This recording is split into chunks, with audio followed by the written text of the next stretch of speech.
summarized, and we're moving along with the description of a personality who is actually Krishna conscious.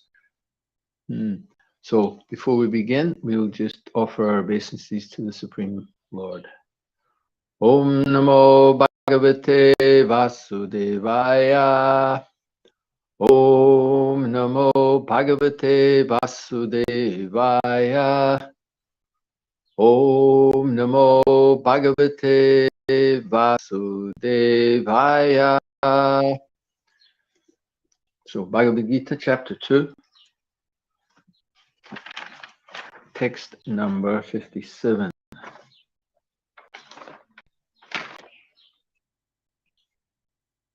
Dukeshu anudvikna manaha sukheshu vigatas priyaha vitaraga bhaya krodha stitadir muni uchyate. Translation and purport by His Divine Grace, A.C. Bhaktivedanta Swami Srila Prabhupada. One who is not disturbed in spite of the threefold miseries, who is not elated when there is happiness, and who is free from attachment, fear, and anger, is called a sage of steady mind. Srila Prabhupada's purport. The word muni means one who can agitate his mind in various ways for mental speculation without coming to a factual conclusion. It is said that every muni has a different angle of vision, and unless a muni differs from other munis, he cannot be called a muni in the strict sense of the term. So it's worth mentioning that this is very common in modern academia.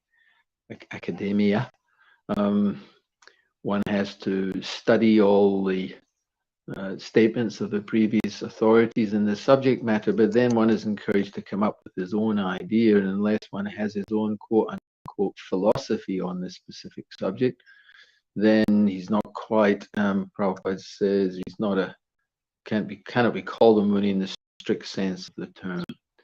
So this is it's become very favored in the modern context of education.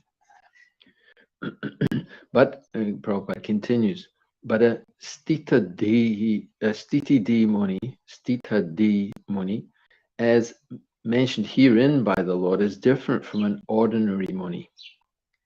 The stita D muni is always in Krishna consciousness, for he has exhausted all his business of creative speculation. So it's very important to understand that Krishna, he says, he's not able to be understood by the blunt material senses, which obviously we've been discussing includes the mind, but he reveals himself to his devotees. So this is the secret, not by our creative speculations. So the Stita D Muni is always in Krishna consciousness, for he's exhausted all his business of creative speculation.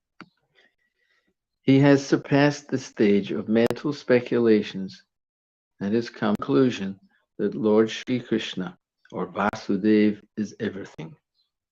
Vasudeva Sarvamiti, Samahatma Sadulabha.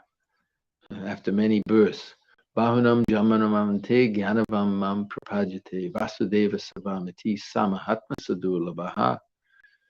After many births, he who is actually in knowledge surrenders unto me, knowing me to be the cause of all causes. And such a great soul is very rare. Stita D Muni. So it requires the surrendering process. So that is not so popular to surrender. Why would we want to do that? We've come to this material world with a desire to enjoy. So surrendering is not on the wish list. We have so many things on our list that we want to achieve. I think they call it, that's right, a bucket list. People say they want a whole bucket full of things to achieve, accomplish, to enjoy, to experience in this life. So my bucket list is I've got to visit Europe. I've got to jump off the sky tower. I've got this to do and that to do. thinking that this will bring us some kind of satisfaction. But anyway, so this is going on the realm of physical activity. Then we've got the mental, intellectual, speculative, and so on and so forth. So beyond that, after many births and deaths, one who's actually knowledge surrenders to Krishna. So guess what? That's on the agenda. And we've got to put it as a surprise in everyone's bucket list. Would be good if they pull that one out of the bucket. So such a Krishna conscious person has surpassed the stage of mental speculations, Srila Prabhupada continues, and has come to the conclusion that Lord Sri Krishna or Vasudev is everything. He is called a Muni fixed in mind. Such a fully Krishna conscious person is not at all disturbed by the onslaughts of the threefold miseries. We know what they are. They're the Adi Bhautik, Adi Daivik, and Adi Atmik. Adi Atmas are the miseries caused by the body and the mind, of our own body and mind. The Adi Bhautiks are the other living entities that causes sometimes a little pleasure and sometimes a bit of pain. They're caused through other living entities, either human beings, animals, insects, and so on and so forth. And then the Adidavik, the miseries caused by the wind and the rain, the heat and the cold. And Bhaktivinoda Thakur says that I have, for a fraction of flickering happiness, I've served wicked and miserly men.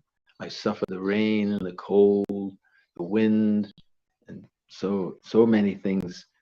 So we are being afflicted by the Adi Bhautik, Adi Daivik, and Adi Atmik kleshas or miseries. But the fully Krishna conscious person is not at all disturbed by these onslaughts of the threefold misery. Why? For he accepts all miseries as the mercy of the Lord, thinking himself only worthy of more trouble. That sounds a very negative outlook, but he goes on, Prabhupada says, due to his past misdeeds. Tatenu kampam susamikshamanam punjana evatma kritam vapakam hridvagva purvir vedadham namaste jiveta yo mukti pade sadayabhak. The person who earnestly waits for you to bestow your causeless mercy on him, all the time patiently suffering the reaction to his own past misdeeds and continuing to worship you with his words, his body, and his heart, certainly, and his mind, heart, mind, certainly becomes eligible for liberation, ultimate liberation, because it has become his rightful claim. So the Bhagavatam supports this idea that Srila Prabhupada is presenting here, that the devotee learns to see any troubles that actually they're coming due to my own past misdeeds. It's not due to the other living entity that's causing me these difficulties. That difficulty, the other living entity is simply an instrument to deliver my past karma. The higher elements that are causing us the wind, the rain, the snow, the hurricanes, and all those things, they are also instruments that are utilized for delivering our karmic reactions. Adhyatmic, the body. It's due to our past misdeeds that we get a certain package. And the mind, I was thinking earlier that Parvati, one of the devotees here, a New Zealand devotee for many years, passed away quite a long time back now. He used to sing some beautiful songs, and one of the songs is "Chained by the Shackles of the Mind." And when it got to the mind, the music went changed by the shackle of the mind. So it's quite a thing. The mind. So all of these things are coming upon us. It appears for no apparent reason. We complain, oh, why am I getting all this trouble? Why am I the one that's suffering? I want to avoid all this suffering. But actually, it's due to our past deeds. And I think we can all remember one of the Christian stanzas. It says, as you sow, so shall ye reap. Whatever action, there's an equal and opposite reaction in some way. conservation of karma, conservation of energy. And yes, it transforms in different ways and manifests in different ways, but it's all, the energy science has shown that it's always conserved, it's always there. So the conservation of karma, it's always manifesting in different ways, and the bewildered spirit soul doesn't see this, doesn't see. He just sees, oh, here's the effect, understanding what is the cause. So he tries to address the effect. In this way, he gets involved again in karmic actions, and again has to suffer reactions, the effect of our actions. Oh, I didn't know there was any reactions to my actions. It just reminds me of one of the reasons that I took up the process of Krishna consciousness was that we understood, or we heard for the first time, that there's karma. When we understand this, it starts to make a lot of sense that there's action and reaction. So the devotee has learned, or depending on where we're situated in the spectrum of beginning and ultimate devotee, pure devotee, more pure devotee, most pure devotee, not so pure devotee, and so on. There's all the different levels. So we gradually come to see things differently, adjust the lens that we see things. We see through a clarity, we start to see things. Wow, that makes more sense. I was thinking there was no karma. I was thinking, I didn't know even there was a thing called karma. I'm thinking that if I just work, I'll get what I want, and then I'll be able to be satisfied in this world, happy in this world, and maybe I won't have to leave this world. No, I even don't want to think about it. Why would I want to think about that? So this is a very narrow vision of life, and if we can broaden it out, it becomes it makes a lot more sense. So this Stita D. Muni, such a fully Krishna conscious person is not at all disturbed by the onslaughts of the threefold miseries, for he accepts all miseries as the mercy of the Lord, thinking himself only worthy of more trouble due to his past misdeeds. And we have to really understand that. That we are not innocent, exploding the myth of the innocent citizen. It's very important to explode that myth as best we can do it, as kindly as we can do it, but it has to be done. And that is the business of the devotees, is to introduce the process of Krishna consciousness to dispel the illusions or explode the myths of innocence in this world. He sees that his miseries, by the grace of the Lord, are minimized to the lowest. If you've got a sore finger, maybe we should have had our arm cut off due to this sinful activity. No, I didn't do too much. I've been a pretty good person in this lifetime, maybe in the last life. But actually, we do not realize how implicated we are and how sinful life has become, especially in the modern time.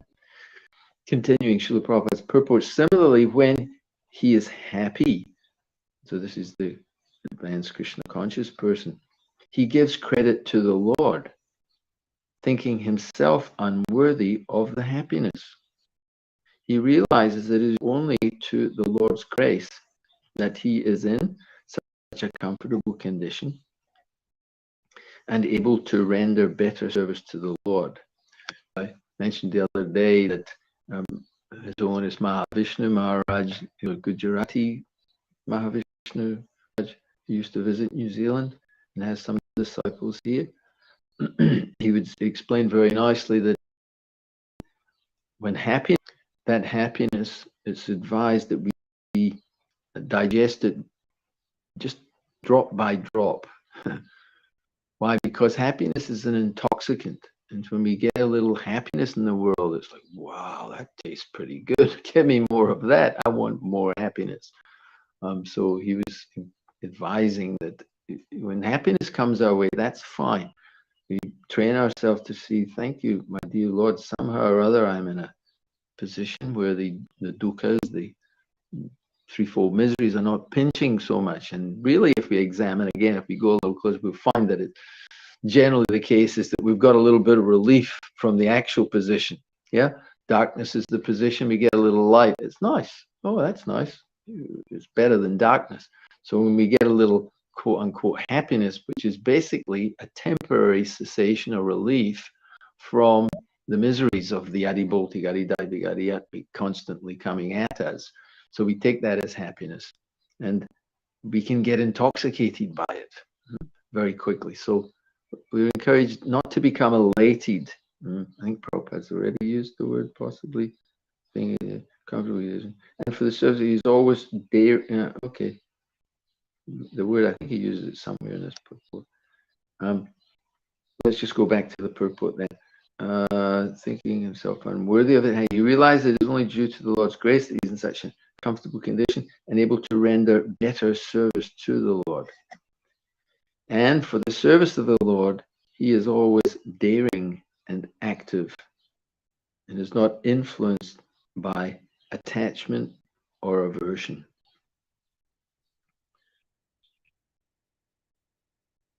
So two important words there. For the service of the Lord, he is always daring and active, and not influenced by attachment or aversion. So he doesn't want to not work in the mode of ignorance, and in a mode of passion, such attachment, he's not interested in that also. He doesn't want to be attached to the result. Attachment means accepting things for one's own sense gratification. And detachment is the absence of such sensual attachment. But one fixed in Krishna consciousness has neither attachment nor detachment, because his life is dedicated in the service of the Lord. Consequently, he is not at all angry even when his attempts are unsuccessful. A Krishna conscious person is always steady in his determination. And we can't help but be reminded of Srila Prabhupada's challenges in pushing on Krishna consciousness. The famous example is in Jhansi. He started his League of Devotees and wanted to pursue that. But due to the will of providence, ultimately Krishna we see, but due to the will of providence at that time, he's not thinking, oh, Krishna is punishing me in some way and taking away these facilities. But no, he saw it as the will of providence. It's providential, ultimately under Krishna's direction, but indirectly. So it somehow or other has been taken away. And Srila Prabhupada continued on with his Krishna consciousness. He was not affected by the temporary manifestation of happiness and distress. And this is clearly explained right at the beginning when Krishna begins to instruct Arjuna. He says, Matra sparshasta kunteya sitoshna sukha dukkha agama paino nityastam statiksha shasva bharata. The son of Kunti, this non-permanent appearance and disappearance in due course of happiness and distress are like the appearance and disappearance of the winter and summer seasons. It arises from sense perception, and one should learn to tolerate without being disturbed. So Krishna begins pretty much to explain everything to Arjuna, this very important factor. The happiness and distress will appear and it will disappear, just like the winter and summer seasons. So we see that now here in New Zealand. It's summer season, it's struggling to come through, but it's coming through pretty good. And usually January, February, March are the summer months. And we might think we're going to be happy in that time. The pinching of the cold and the rain's not so much. You think, yeah, let me enjoy. So that's fair enough. The non-permanent appearance of happiness is like the winter and summer seasons. And I remember Korma Prabhu, when we were sitting in Melbourne. Melbourne is a climate. Melbourne, Australia is a climate similar to New Zealand and very similar to Auckland, you could say. Maybe a little warmer in summer for sure, but generally it's very inclement weather. It's all shifting and changing. It's not predictable. So we were talking and we came to the conclusion that this is a benediction, because if we were sitting in Hawaii, then chances are we could really think we could enjoy. Although again comes another example, Prabhupada, I was just thinking of Srila Prabhupada's answer to Shyam Sundar Prabhu in Hawaii. And Shyam Sundar, they wanted to go to the beach, and they went to the beach, and Shyam Sundar was saying to Srila Prabhupada, it's so difficult to remember Krishna in such circumstances. Why? Because there's beautiful surf, and they were accustomed to surfing and so on. Beautiful sandy beach, sun shining, fresh air and coconuts and whatever. And Srila Prabhupada said, so it's not difficult at all, because Krishna is everywhere. Krishna is the ocean, bodies of water. I am the ocean. Krishna Surya Sam. I am the light of the sun, Sashi Surya, and of the moon, if you like that too. So this is the Krishna conscious person, as opposed to someone who's not as Krishna conscious, to see the connection. So this happiness and distress factor appears and then it disappears. It's the dualities of material life.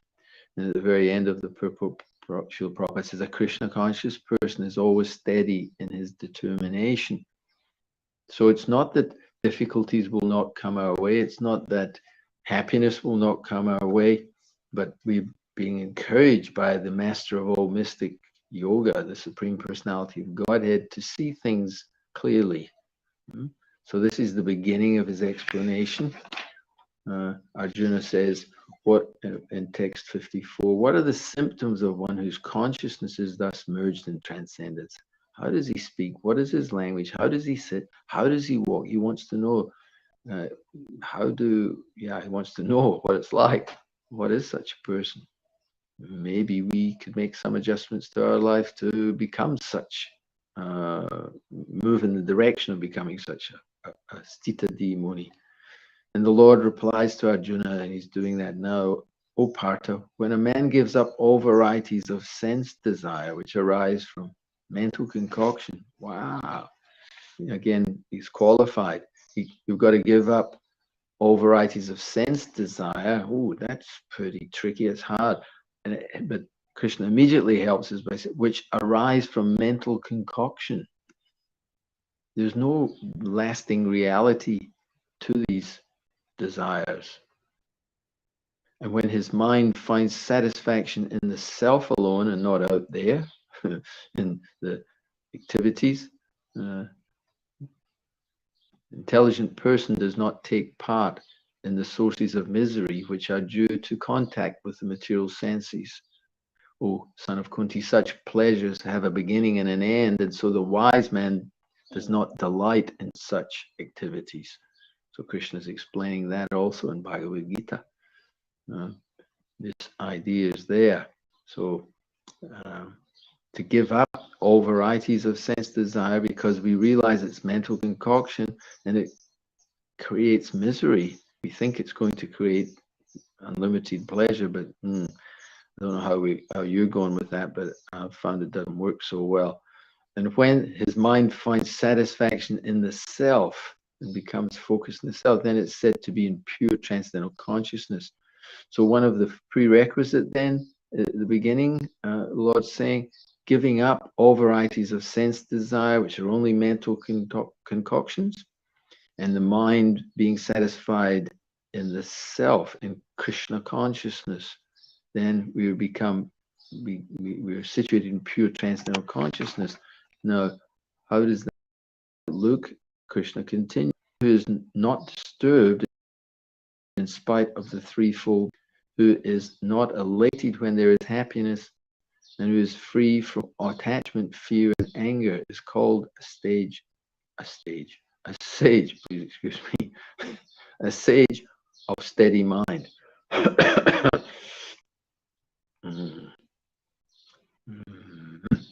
So this Vitaraga Bhaya Krodha is also mentioned in another place in the 4th chapter of Bhagavad Gita, Vitaraga Bhaya Krodha. Let's turn to that because they are very big items.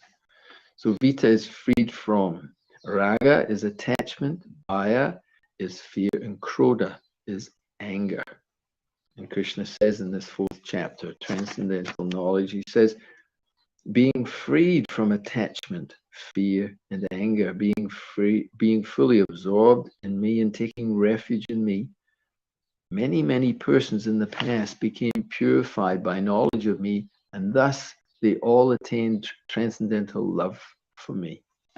So I was just connecting this verse where we have the discussion of the same subject, Vita Raga Bhaya Krodha. So it's advised that we should become free from that Vita Raga. So that attachment in this verse, the verse that we're looking at today, 257. Please forgive me. Where have I got these glasses? 56. I think I've got we're doing 56 Vitaraga Bhaya Krodha, and then we're doing 57. So I'm just realizing that I've made a bit of a mistake, but it could be salvageable. I think it's the same subject. Text number 57 is the one that I've listed as the one that we're focusing on, but it's very much connected. So let's do that then. We'll just bring that in as well. Thank you, Krishna. Yaha sarvatrana bine. Sorry. Yaha sarvatrana bishnehas tat tat prapya subhashubham nabhi nandati nadveshti tasya prajna pratishtita. Translation: he who is without attachment, who does not rejoice when he obtains good, or laments when he obtains evil, is firmly fixed in perfect knowledge. Srila Prabhupada's purport. There is always some upheaval in the material world, which may be good or evil.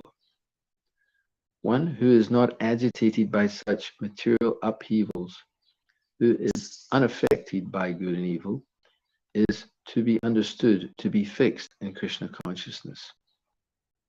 As long as one is in the material world, there is always the possibility of good and evil, because this world is full of duality. But one who is fixed in Krishna consciousness is not affected by good and evil, because he is simply concerned with Krishna, who is all good absolute. Such consciousness in Krishna situates one in a perfect transcendental position called technically samadhi. So the famous statement of the modern time is, how is it? How are you doing? Oh, it's all good. It's all good. It's all good. So Krishna is all good, absolute.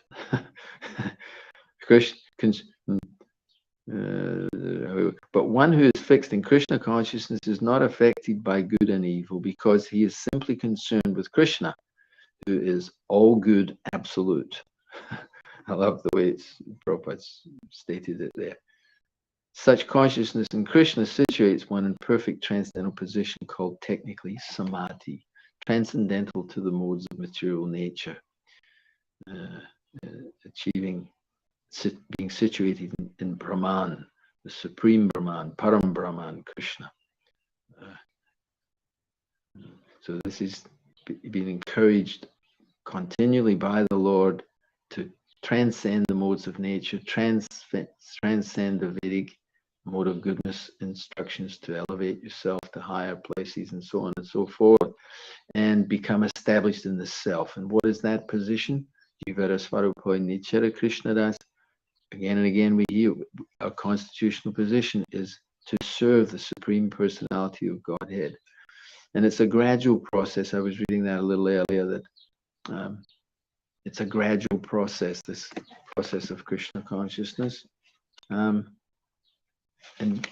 we either get caught in a massive way by the process of material absorption, materially affected, or even when we try to escape the material attachment and activities on the material level.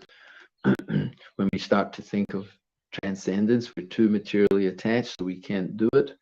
That happens for many people. That's explained in 410, that Vitaragabhaya Krodha verse. And then when we try to go beyond the realm of our term of imprisonment, let's say, in this body, then we find difficulty there. We have some speculative idea and we come to the conclusion of impersonalism. And then if we become frustrated by that also, the Buddhist philosophy is there to embrace us, or we can embrace the Buddhist philosophy, sunya. So Srila Prabhupada points out in the purport to that verse of 410, he says that the Buddhists are very disgusted by all the different wranglings of Vedic understanding. Should it be Sattvagun, Rajagun, Tamagun, so many rituals, so much misuse of such Vedic statements to, for example, the killing of animals unrestrictedly and so on. So Lord Buddha comes and gives that idea of sunya, finish, forget it, don't follow this, don't follow that, realize that it is all a mental concoction, it's all a temporary manifestation based on desire. Finish all the desires, dismantle the whole material manifestation, see it for what it is. It's illusory nature, and Shanti, like that. So they actually become angry, Vitaragabhaya Krodha. So they actually they reject the Vedas and go in their own way like that. So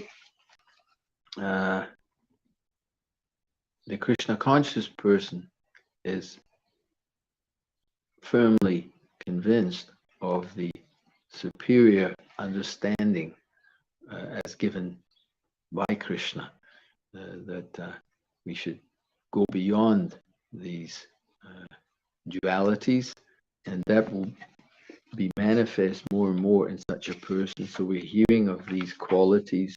How does he look? How does he talk? So he gives up all varieties of sense desire,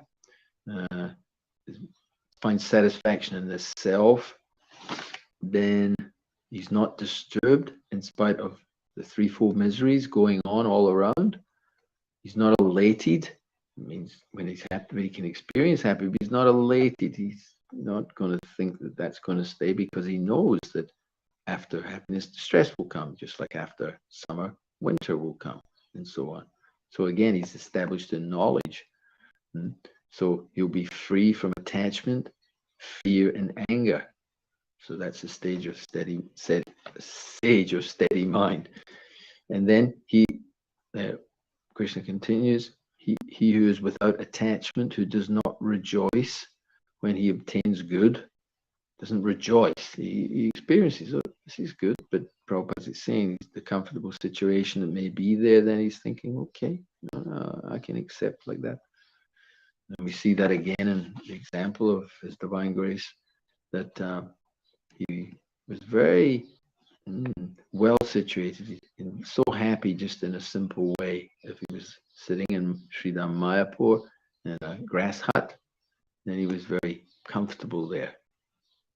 And if there was some palatial arrangement, so-called, Fisher Mansion, for example, you could say, I was looking at that yesterday.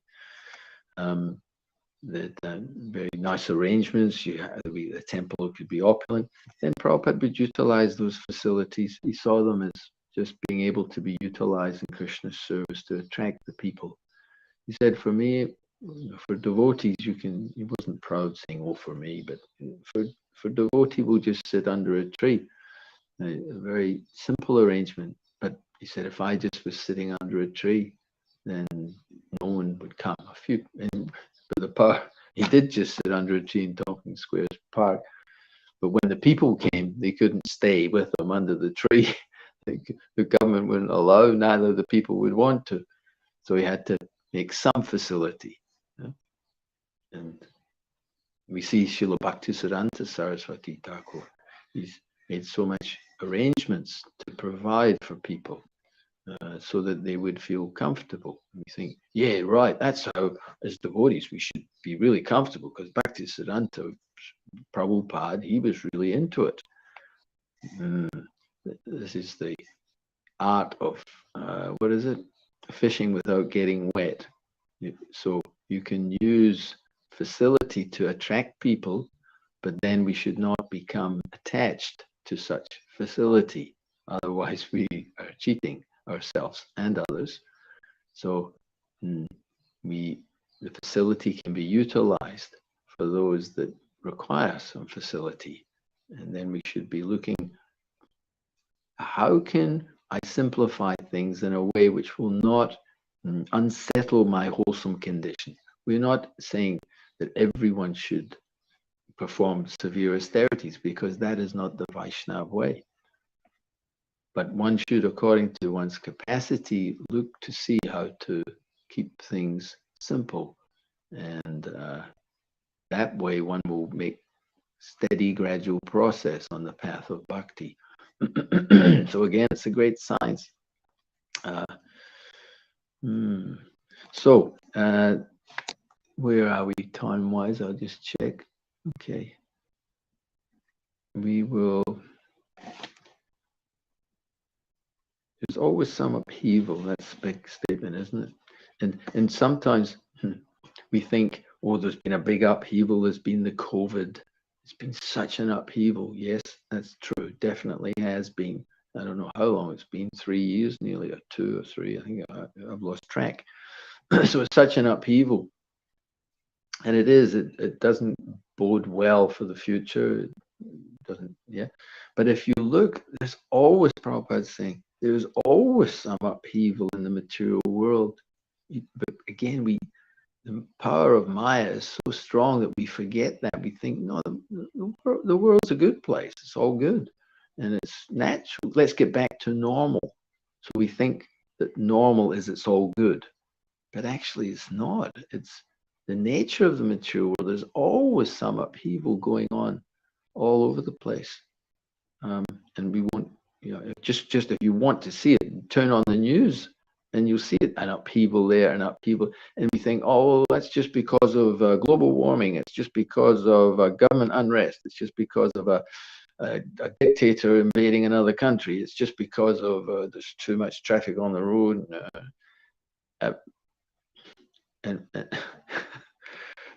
But it goes on all the time.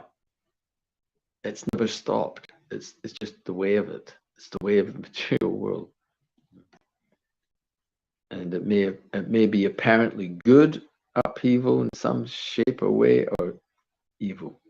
So we're encouraged not to be distracted ultimately from our purpose and our fixed. Vyavasayatmika buddhi ekiha kuranandana bahushakayanantasya buddhayo vyavasayana. Those who are on this path are resolute in purpose, and their aim is one, O beloved child of the Kurus. The intelligence of those who are irresolute is many-branched. So we will see this time and time again throughout the Vaishnava literature, this importance. I was thinking of that this morning too. There's that point that Maya consciousness goes on 24/7, isn't it?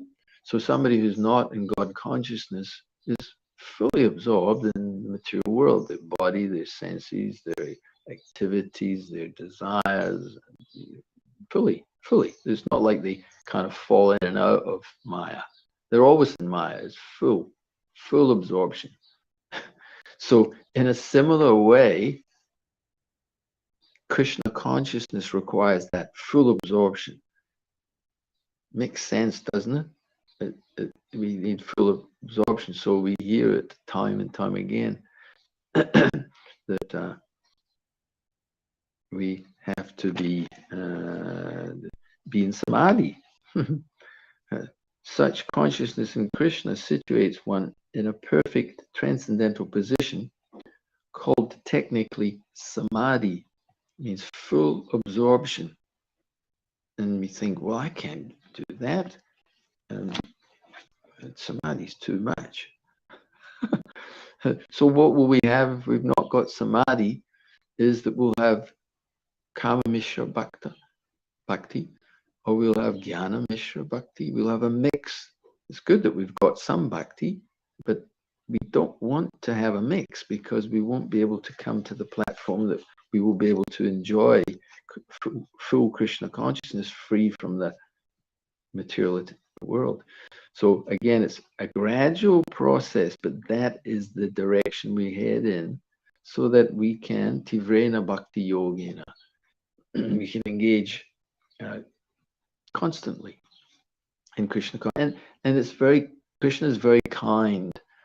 So there's 9 processes of devotional service. It's not that you have to try to imitate Srila Haridas Thakur, chant 300,000 names a day, etc. But there is chanting, and then there is dancing, and then there's feasting, and then there's remembering, and then there's becoming a friend, and Shravanam, Kirtanam, Vishnu, Smaran, remembering Krishna. All the processes of devotional service. So we're encouraged to organize our life in such a way that we cannot forget Krishna at all at any time.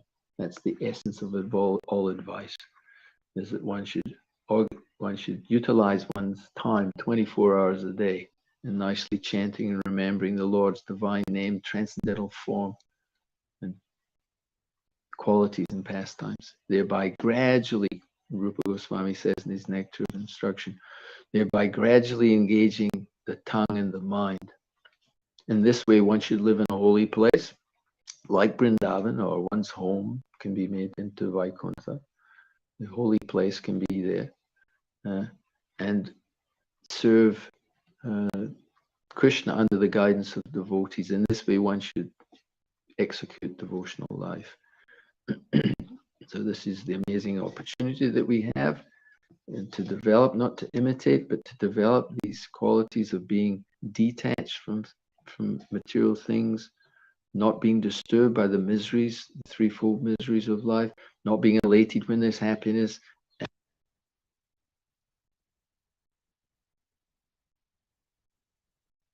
I forgot to turn my phone off. Sorry about that. So I was just about coming to conclusion, so maybe it's time to do that. And we're going to hear a lot more. Krishna's got more things to explain about such a Krishna conscious person. I'll just give you an introduction to it. One who is able, this is a really cool analogy.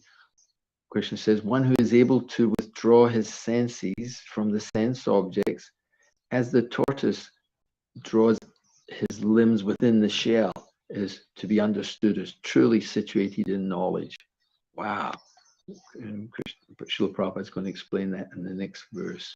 So we'll hear about the tortoise's ability to extend his senses, and then when there's something he doesn't like, he pulls them back in. You've seen that, we all have. So it's quite a graphic example of the ability of the devotee, which we'll hear more about. Okay, so I'm going to finish at that point. I thank you all very much for listening to Srila Prabhupada's Bhagavad Gita as it is, and we look forward to being with you again very soon. Grantaraj Srimad Bhagavad Gita Ki Jai. His Divine Grace A.C. Bhaktivedanta Swami Srila Prabhupada Ki Jai. Ananta Koda Vaishnava Vrinda Ki Jai. Gaur Premanandi Hari Hari. Hare Krishna.